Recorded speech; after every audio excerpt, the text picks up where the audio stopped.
So, welcome to 7 Keys to Success in the MRCGP AKT. Today we're looking at number 5, which is learn the subject, not the question. So, sometimes if you just do questions, it's not enough. For some doctors, practicing lots of questions from different question banks and reading up the explanations, that might be enough. But for some doctors, that's not enough.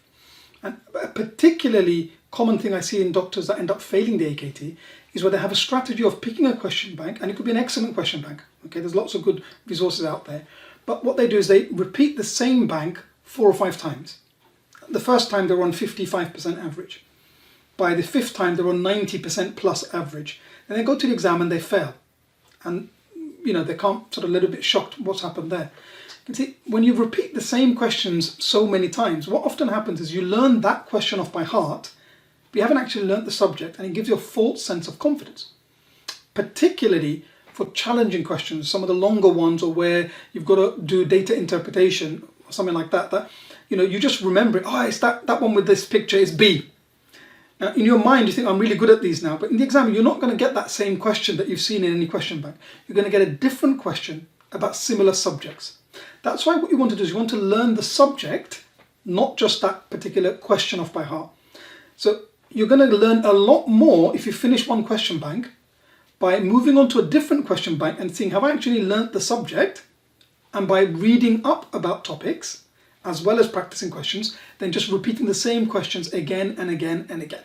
Okay, so what you want to do is you want to do a mixture of reading up to learn the knowledge, consolidate the knowledge, and practicing questions. That is essential to make sure that can you actually do it when it's an exam style question.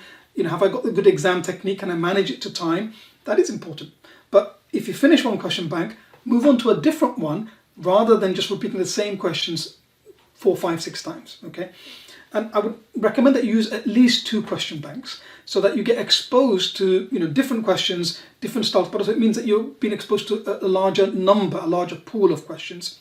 So you've actually seen, have I understood this subject? Because if you can answer a different question about the same topic, you've probably actually mastered the topic.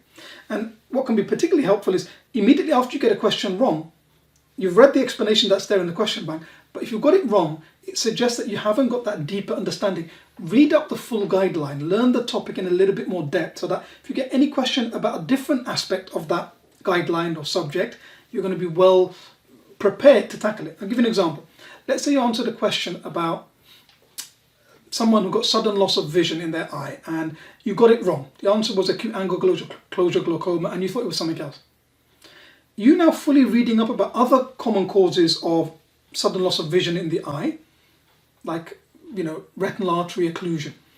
Okay, and understanding what are the key features that separate them in terms of diagnosis, plus then reading up about the management, because you might get a different question that isn't asking you to diagnose, but asking you how you're going to manage someone that presents in this way. Okay, that's going to give you a much better understanding of the subject as a whole, not just that particular question. All right, so to recap, number 5, learn the subject, not just the question. Do this by doing a mixture of reading the relevant guidelines, learning the topic, consolidating knowledge, and practicing questions from different question banks, rather than just repeating the same questions 4 or 5 times. Hope that's been helpful. Do join me for number 6, which is revise all of the high yield topics.